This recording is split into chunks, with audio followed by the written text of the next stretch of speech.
Welcome to the BuyBox Experts podcast. We bring to light the unique opportunities brands face in today's e-commerce world. A couple months ago, we did a special series of podcast episodes featuring FBA aggregators, investors, brokers, bankers, and some sellers that had recently sold their businesses to these investors. It was one of the most successful podcast series we've ever done at BuyBox Experts. And now we're adding a new sequence. We're going to be talking to a number of mastermind leaders, talking to them about what their members are saying, what they're thinking about as they look at all this investment money now flowing into the space. I hope you enjoy our series over the coming weeks. And I want to thank the folks at Getida, our sponsor for this series. Getida is a global leader in Amazon FBA auditing reimbursements, analyzing Amazon data and reconciling FBA inventory, filing claims for reimbursement on the behalf of sellers. Check out getida.com to learn more. Enjoy our series. Hi, I'm James Thompson, one of the hosts of the BuyBox Experts podcast. I'm a partner with BuyBox Experts and the former business head of the Selling on Amazon team at Amazon, as well as the FBA account manager. I am the co-author of a couple of books at Amazon, including the recent book, Controlling Your Brand in the Age of Amazon. Today's episode is brought to you by BuyBox Experts. BuyBox Experts takes ambitious brands and makes them unbeatable. When you hire BuyBox Experts, you receive the strategy optimization and marketing performance to succeed on Amazon. We also help investors with due diligence services. Go to buyboxexperts.com to learn more.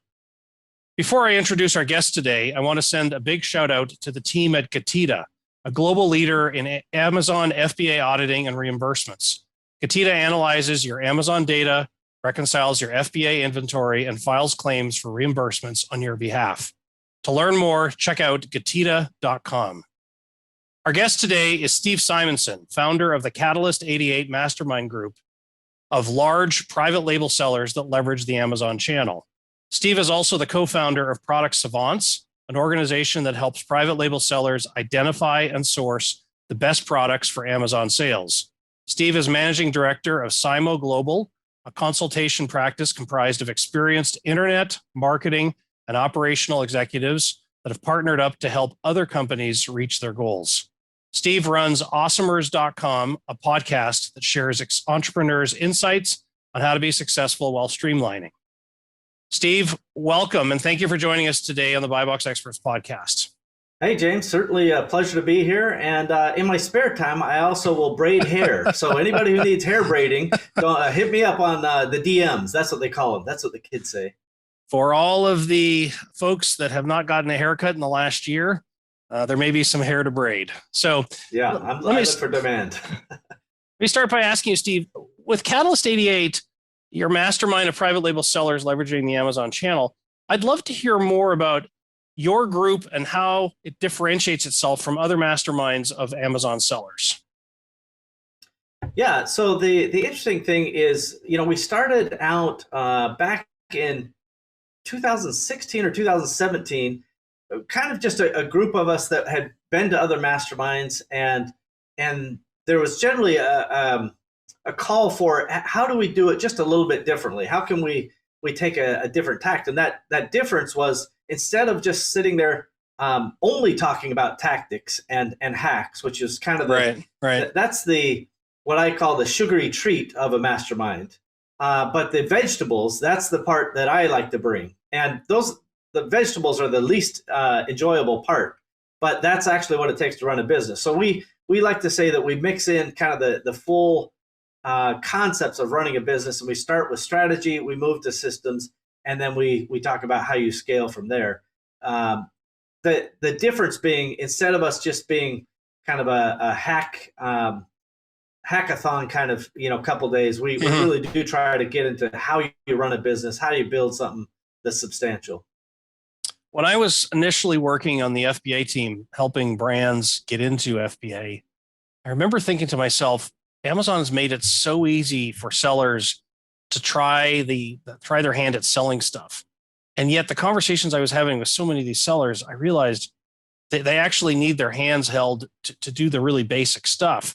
You've got some very large sellers in your mastermind. And so I'm hoping they've figured out how to do a lot of the basic stuff, and now they're looking for advanced materials. Yeah, I definitely think that's true. In fact, we generally say that, if you haven't achieved a certain level of sales, let's say at least $1 million a year in sales, then you really haven't yet started to run what I call a real business. Right, And right. I put that in quotes because, you're doing, whether it's 100,000 or 500,000 a year, that's not insubstantial. And it doesn't mean it doesn't have value. It just means that you have different kind of problems. And what I like to focus on are the problems, not of going from 0 to 1, but from 1 to 5 and from 5 to 50. Those Right, are right. journeys that I've been on, and the differences and the way you approach those differences, you actually have to break what got you to the dance in the first place. And that part is, as an entrepreneur who's been through it more than one time myself, breaking yourself and breaking your own bad habits that got you to the success is wildly counterintuitive. So let's talk about bad habits. You've got all these new investors jumping in, looking to buy Amazon private label brands. And for a number of these brands, they see a pot of gold at the other end of the rainbow and they say, this is exciting. But quite frankly, when they start doing their own internal due diligence, figuring out, is my company ready for sale? I imagine these bad habits become rather apparent as people start poking around, asking questions. I'd love to get your high level view of what has happened among your members in the last year or so, as it's become more apparent that there is this whole class of investors excited to be looking at buying and acquiring and potentially growing further these private label brands that I'm sure your mastermind members are participating in. Well, the conversation has been ongoing. In fact, when we started in 2000, whatever it was, 17, 16, I don't really remember, we set out with the idea of what's the point of this, right? We like to think of the outcome as part of the origin story. Right, so right. Several of our members over the course of the last several years have gone through different exits. And some have been wildly positive and some have been less so because of some of these bad habits, let's call them. So the original conversations were just kind of like, how do I pump up the sales as fast as I possibly can, hit the eject button and move out? That's kind of the, we'll call it prevailing wisdom, right? If you track the Facebook groups, everybody's like, it doesn't matter about profit. It doesn't matter. Just ramp your sales. And then people said, oh, well, it's EBITDA valuations. Now let's just ramp the profit. None of them really, in my view, focus enough on what's the underlying mechanics of the business that produce those results, and can you make them scalable and replicatable and so forth. Yes. And so we have focused on that, and I think many of our members have realized that those basic blocking and tackling things that are not sexy are what actually deliver the highest value. And the aggressive nature of the we'll call them the aggregators and those who are driving the buyouts in the space are, I think, confirming that better practices, not focusing on hacks, not faking your reviews, not doing all those little black hat tactics that, it's like sometimes sellers would just hold their nose and do it, or sometimes they would do it in secret, right? Mm-hmm. And as long as it got them a result, they're like, well, you're stupid if you don't do it.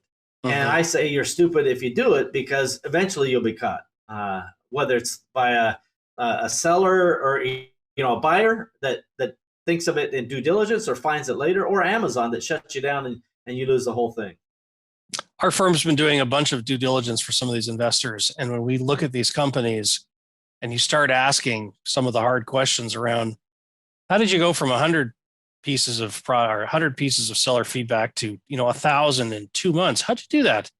Oh, our product's very, very good. And, like, really, come on, guys. So, no, I hear what you're saying in terms of cutting corners. It doesn't pay dividends when you've got professional investors looking and asking really tough questions and looking for documentation on how are you actually doing these things so that they can replicate and continue to scale that. Well, one of the things that I think sellers don't fully understand, this is one of the things that I try to bring to the table with myself and some of my experienced colleagues.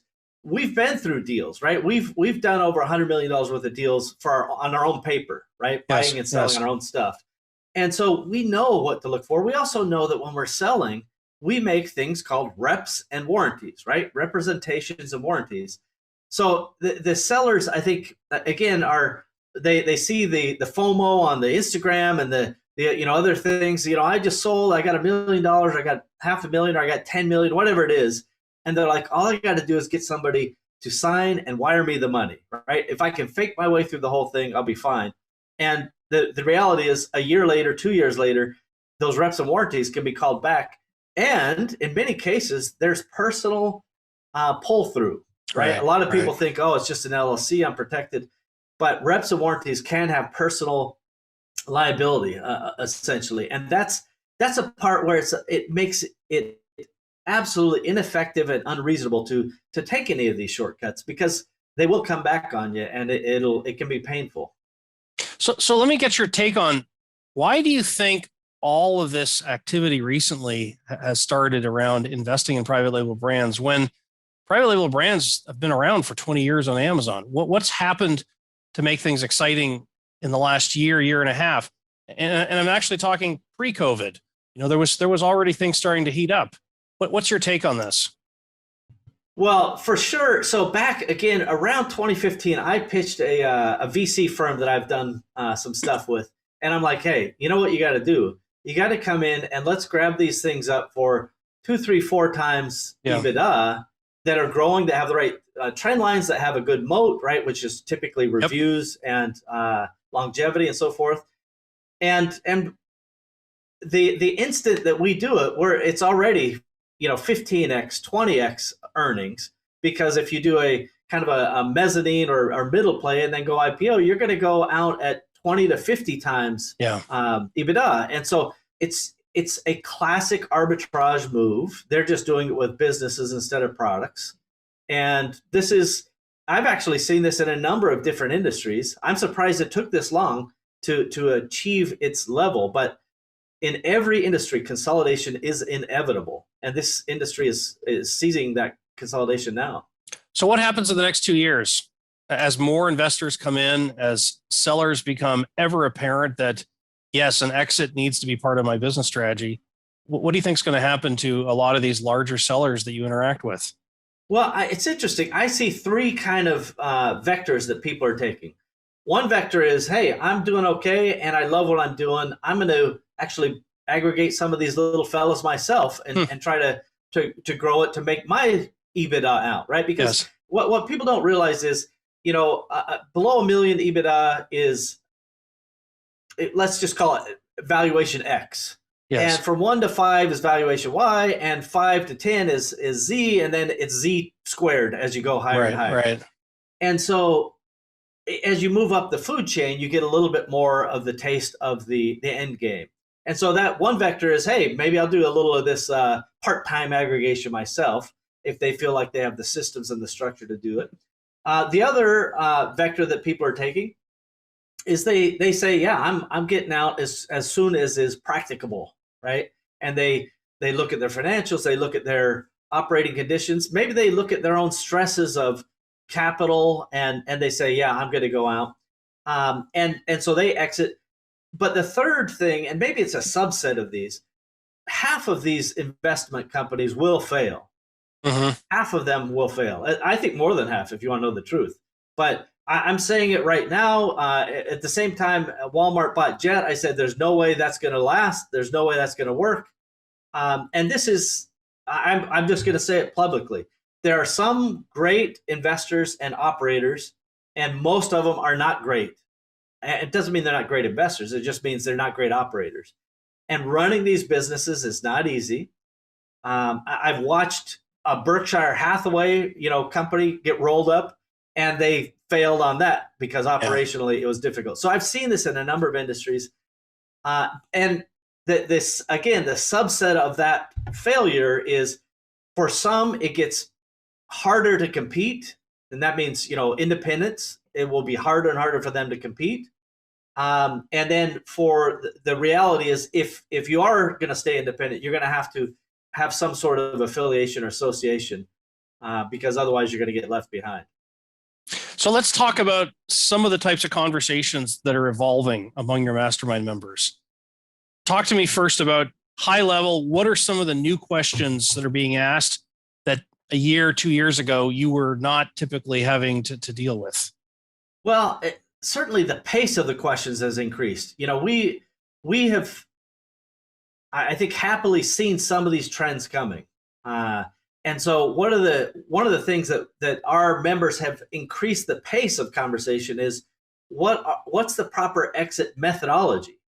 Okay. Right? Just because somebody calls you and says, I want to buy your company, doesn't mean that's the deal that's going to get you the best offer. And so we talk about when you're entering the market, there are different ways sellers should consider their exit strategy. One might be selling directly to an aggregator. Another might be hiring a middle market kind of broker. We'll call it a Main Street type of broker. The FBA is full of these kind of ecosystem type brokers. But another might be to go to a boutique type of firm and find a strategic exit if your company's large enough. And so depending on the type of offering that you have as your company, the size, the sophistication, then you have to decide which trajectory you're going to go. And those are quite different experiences: time, headache, stress, etc. So what are the biggest concerns you see right now among your larger brand members? Where are they having to spend time where a year ago they weren't spending time worrying about certain things? Well, one is they have a concern about their own listing management, right? Okay. How many practices have they done in the past that could be under scrutiny today? If not by Amazon, then by an acquirer. And some of these are lessons internally that they have had to learn, from other experiences, either within the group or outside of the group, where it's like, hey, this is a mistake. Just because we got away with something, listing something and nobody ever enforced it doesn't mean it was the right thing to do. And it also doesn't mean that we could stand on that. So there are, I would say, some cleanup on aisle 3 conversations going. Yeah, yep. That's code in the industry. Cleanup on aisle 3. I've seen all sorts of crazy stuff, just basic stuff like your UPCs aren't actually registered to you. Or, as you say, your feedback was sourced in inappropriate ways, maybe ways that were appropriate 4 years ago, but is it a house of cards that your listings feedback is built on, or is it something that you've now adapted appropriately and you're able to keep going with an appropriate process? Well, and this is the thing, is you've got to be able to disclose that stuff in a transparent way. And if you disclose it 100% truthfully, hey, we did this, maybe it was against terms of service, maybe it was the wrong thing to do. But if you are upfront about it, then your legal liability on the backside of a transaction. People need to understand, just because you close a deal and have the money in your account doesn't make you safe, right? If you lie, cheat, or steal your way there, you still got trouble. What countries can we not extradite from? Tell me again. We've got a list. That's Mastermind exclusive, James. Mastermind exclusive. So tell me a little bit about the take on brand owners asking the question around, how long is this so-called gold rush going to last? Are we going to continue to see this level of excitement with investors? Are we going to continue to see brand owners saying, I don't have to rush to sale in the next 6 months because I have things I want to do with my business over the next 18 months, and then I'll evaluate whether I'm ready for sale? How do you think about those types of questions, and how are your members asking questions? Gosh, that is a really good question. Again, I've seen this same cycle happen in the past in different industries, from .com to housing to on up and down the line. One thing I know for sure is it won't last forever, and not this same frenzy. We saw a similar .com bubble back in the 2000s, but a similar thing happened in the UK in the mid 2000s, where there were just crazy valuations for .coms. What I would say is, in the next 2 to 3 years, as some of these big players flame out, and by the way, I'm not saying which ones, I'm not saying all of them, I'm saying half or more will fail. And again, what do I know? I could be wrong. But as that happens, the consolidation efforts will stymie a little bit, which means the deal demand will go down, which means valuations will go down. So there will be kind of a big run up on a bell curve for valuations, and people are paying more than they should right now, in my opinion. That's that irrational exuberance. And then at some point, as operational performance matters to these companies, they will fail. And therefore now there's less bidders in the market, which makes obviously the valuations come down. It is pure supply demand. So I think in 2 to 3 years, the curve will start coming down if it hasn't already. It doesn't mean it's going to crash. All good operators will be able to have a good business forever. That's what we tell them, and that's what we believe. But there will be this consolidation where it makes it harder. When you have a large company that has hundreds of employees that can do advertising better than you, freight forwarding better than you, operational excellence, they can hire the best, they have the best systems. That becomes harder as an independent to compete with. And that is a reality that I have much more concern about in the future than valuations declining, which is inevitable. So let's get really tactical here. I want to talk through some of the specific changes that brand owners are having to make now that there is this opportunity potentially to sell their business.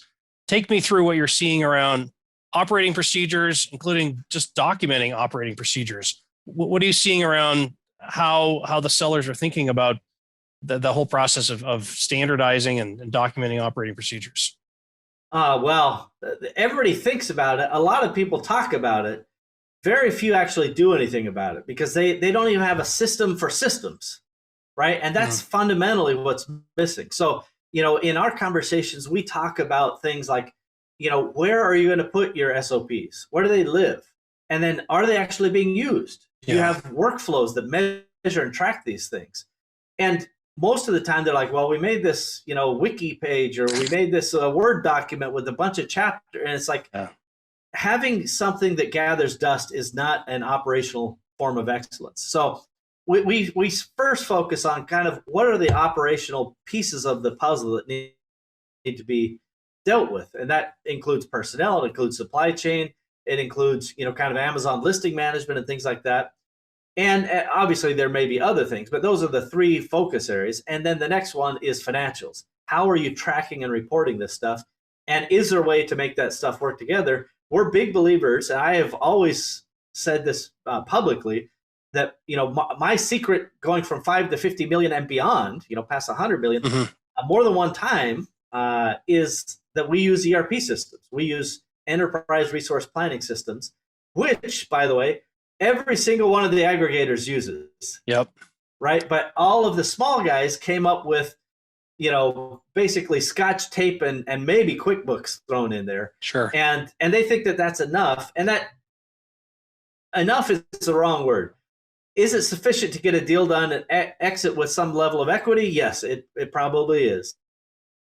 But will it maximize your? No, it definitely won't. And will you feel as comfortable when it comes time for due diligence? You definitely won't. So having a system that literally you can put diligence into, that you can track everything, everything's double entry accounting, the systems, the people, everything work together, that is a real critical link in the operational chain for me, for my experience. As I think about operating procedures that firms are having to now prepare to hand off to the next company, just the whole process of building a data room and realizing I don't have a method of compiling information to put in this data room. Oh my gosh, this is so much work. Whereas if you actually are using operating procedures, you've standardized them, you documented them, they're ready to go, your books are in good order, the process of having to download, put in a data room, download, put in a data room, that's not as complicated as it could be for people who are not organized that way. I get to see data rooms a lot, and I look at them and I'm thinking, honestly, oh my goodness, I can see this person is clearly struggling and just trying to say, well, here's something for what you've asked. And yet this is stuff that brands should have access to, much like you need to keep your own personal books in order. You got to keep your business books in order. So let me change gears here a little bit and ask you, how is the conversation changing around this concept of I need to develop in my head a time frame of when I should expect to be able to sell my business? When am I ready enough to be able to go to market? Yeah, it has changed somewhat. So the pace of these conversations, as I mentioned, has quickened. Even in the last 30 days, let's call it the spring of 2021, the number of inquiries that come directly to me like, hey, who should we talk to? And, what kind of deal should we look for? And again, those are custom conversations based on the size scope. But some people are like, you know what? I am killing it. I am slaying dragons over here. Whether I sell in a month or 12 months or 36 months or never, I'm happy. I like what I'm doing. And that's fine. I don't see any problem with that because they've made a choice that serves kind of their own lifestyle. There are other people who are like, I'm of a certain age or a certain temperament that I'm just, it's stressing me out. And there are actually, so there are full exits, right? So there's somebody who might hang on to their business. There's somebody who might exit their business. Those are the two extremes. There are deals that are happening right now for growth capital where certain people come in and just go, you know what, we'll just buy a cut of this thing, give you a little capital, maybe you recap, take some money off the table. And that's kind of a down the middle deal. I've seen those deals work out, for better or worse. I've seen both of them. I've seen them succeed and fail, but those deals can help an entrepreneur get a little peace of mind, yet stay in the game. I don't know that the nature of the conversation has changed as much as the anxiety level has increased, right? Because people don't want to be wrong, right? They're like, well, I don't want to wait too long, or I don't want to. I quote often. I don't know if it's from a movie or whatever, but the pigs get fat, hogs get slaughtered, right? There's no point in trying to get that extra million or 5 million or whatever it is if you could have exited before the market crashes or before the business crashes, or who knows. Risk on Amazon remain very, very high for all the reasons you already know. So let me ask you this. The conversation that I've had with some of the larger private label brands is that they're having to explain what their brand represents. And so now we're talking fundamentally, I have built a brand on Amazon. What does this mean, a brand on Amazon? Because I think of, academic branding 101. I look at what it means to be a brand on Amazon, the minimum requirements you need to have to be able to say, yeah, this is a brand that can stand on its own. This is a brand that the next guy who manages it is going to be able to have, is going to start with something already. How do you help your members think about branding? What's branding 101? What's branding 201 when it comes to Amazon? Well, we do think that the so-called rise of the micro brands, right? This idea that you can create something tiny that has its own level of significance.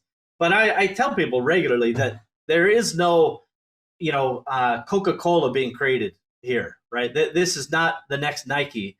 This is just a micro brand, and it may or may not have value to the aggregators, in fairness. But if you build the best brand moat, that includes reviews, that includes actually good quality products.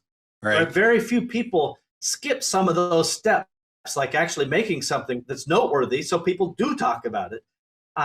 We wanted to focus on those fundamentals. As it turns out, the boring, fundamental, blocking, tackling stuff is actually what creates the most value. Not the whiz bang, I got an Instagram follower with 1 million people to tweet my whatever it is. I don't know what they do, right? None of that. You can never take tweets to the bank. Instagram posts are not depositable, right? All you can do is build a brand that actually executes well, has good quality products, has a team that gives a crap, and then the customers will come to you. Whether it's on Amazon or elsewhere, that's really how a micro brand has to begin. And it can go on to greater things, but that's where it begins in the beginning.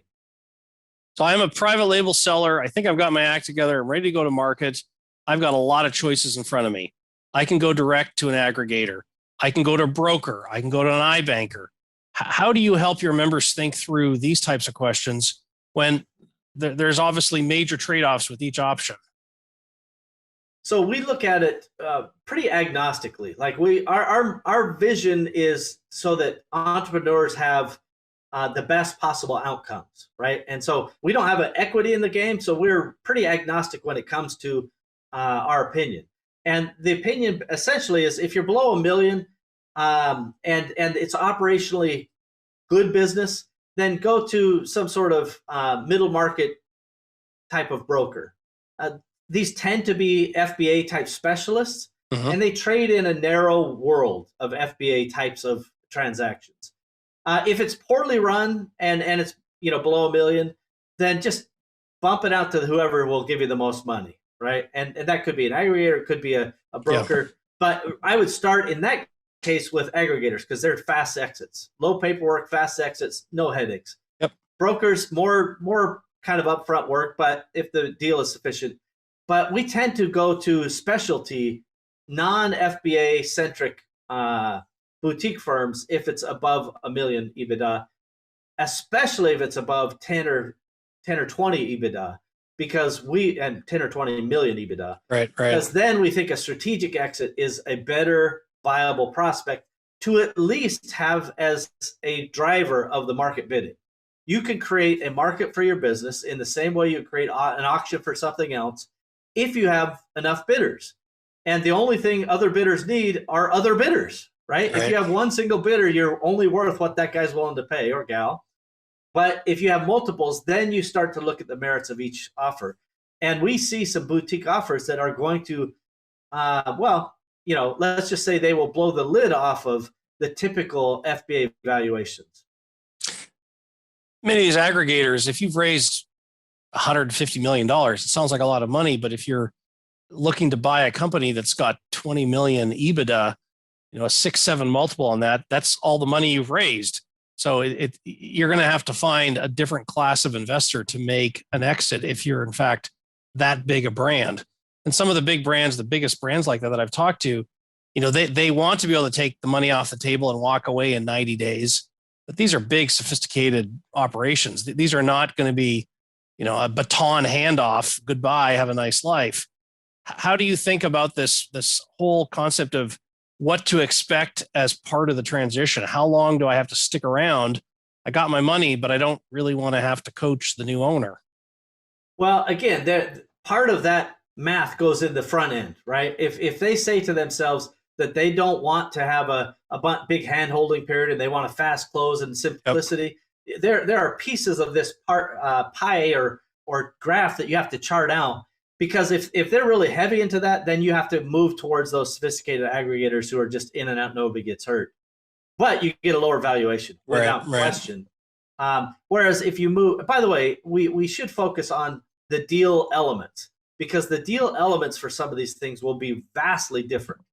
The higher you push a deal valuation, the more you might have a 2-year consultation period, or the more you might have additional reps and warranties or earnouts that have to be a component of the deal. All of that is not unreasonable, by the way. I hear a ton of entrepreneurs who they just put their foot down. I would just want cash. I don't want to talk about any other nonsense.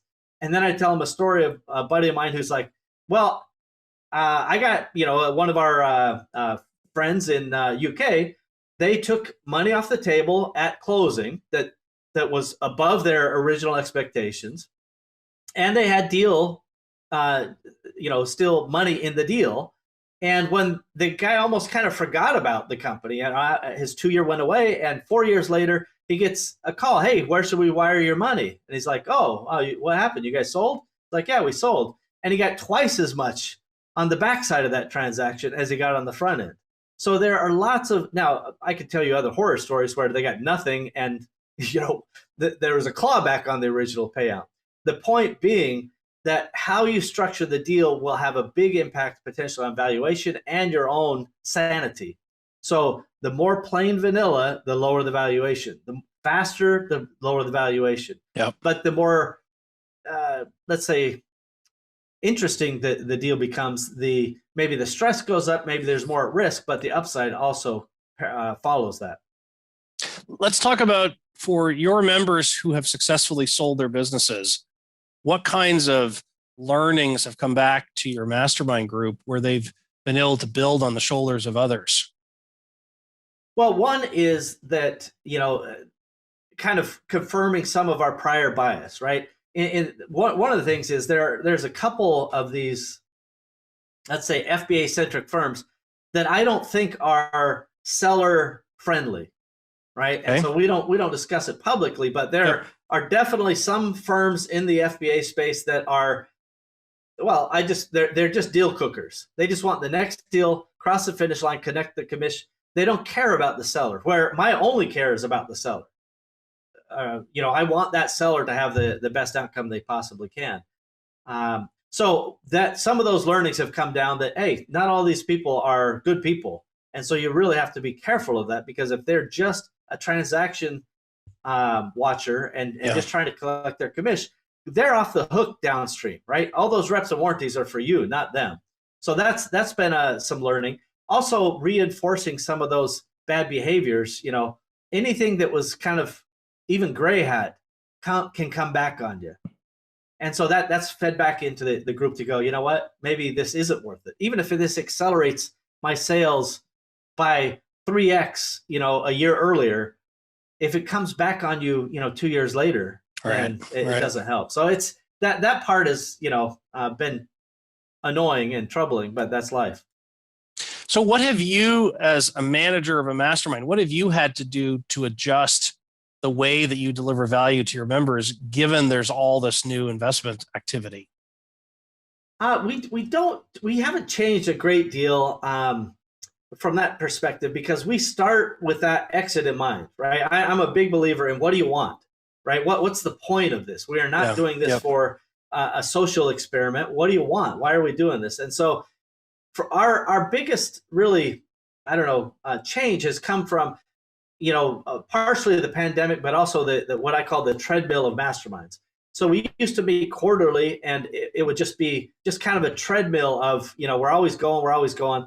And we moved that to just meeting various places in the world, 2 to 3 times a year instead of 4 times and so forth. But with the pandemic, it made it much harder. So we've just started meeting again in smaller groups in mostly Mexico at this stage. But our mission as trying to help these entrepreneurs is, how do we get them in contact with aggregators that we trust or boutique firms that we vetted and that we believe in, and things that are outside of the FBA aquarium, right? When you are an FBA, it just looks like there's just this big ocean, but it's really just one aquarium. And the whole world is much, much bigger than that. And so, it's all, maybe it's like those fish from Finding Nemo, right? Until they got to the ocean, they had no idea. And there are really a lot of possibilities with brands, these even micro brands. And that's really our mission, is to figure out how they can add value to their business without killing themselves operationally, and make it a life worth living along the way. I want to wrap up our discussion today by asking you, as an outsider looking in on these investors, how do you see these investors getting the kind of value out of the acquisitions they're buying? If you're paying 6-7 multiple, that's 6 or 7 years worth of continued sales you're expecting to get plus growth. That's a hard equation to make work when often Amazon private label brands last 18, 24 months max. So how do you see these investors being able to do well for themselves in the long run? Well, first, most of the survivors of these aggregators will be leverage players, right? They will look at opportunities and not just go, is this an FBA business? Is it doing sufficient, level of revenue or profit or whatever? They will look and go, where can we add value, right? And when I acquire businesses, I instantly say, if we apply our pay-per-click, or we apply our SEO, or we apply our supply chain, what growth can we get? And the leverage with these brands is almost always going to be plus 50, plus 100, plus 200% immediately. So the downside risk for a good operator is quite low. The flip side of that is poor operators who actually don't have operational expertise, who actually don't know what they're doing, will have all of the learning curves that we have all faced for the last 10 or 20 years, how long I've been doing it. And that's one of the guys at AWS, I forget his name, it might have been Andy Jaffe, but he said something like, there's no compression algorithm for experience, right? You just can't speed up experience. Yeah. And that reality is something that anybody, maybe as you get old, you have to lash into this experience a little bit more, but you just can't duplicate experience. And so learning how to do all of those key levers of running a business will take time. And that's where a lot of people will fail. But the better players will find absolute leverage. And again, them going to an IPO will give them market funds at EBITDAs, at multiples that are significantly higher. Right. We pitched a company in the UK again, and we were like, hey, you just have to pay us 18 times earnings. You got 45 times earnings on your publicly traded. The next day, you've more than doubled your net worth. So this is a slam dunk. That's why you should pay us 18, not 4 or 8 or 12 or whatever. And so the math really does work if you're a good operator. And that's the same thing that I tell sellers. If you're a good operator, you got nothing but upside. Steve, I want to thank you today for joining us on the BuyBox Experts podcast. For those of you interested in learning more about the Catalyst 88 Mastermind Group, please visit catalyst88.com. Join us again next time on the BuyBox Experts podcast. Today's episode is brought to you by Getida. Getida is a global leader in Amazon FBA auditing and reimbursements. Getida analyzes your Amazon data, reconciles your FBA inventory, and files claims for reimbursements on your behalf. No obligations, no hidden fees, just Getida recovering your money. Getida helps you get your money back into your pockets so you can focus on investing in more inventory and growing your business. To learn more, check out Getida.com. That's GETIDA.com. Thanks for listening to the BuyBox Experts podcast. Be sure to click subscribe, check us out on the web, and we'll see you next time.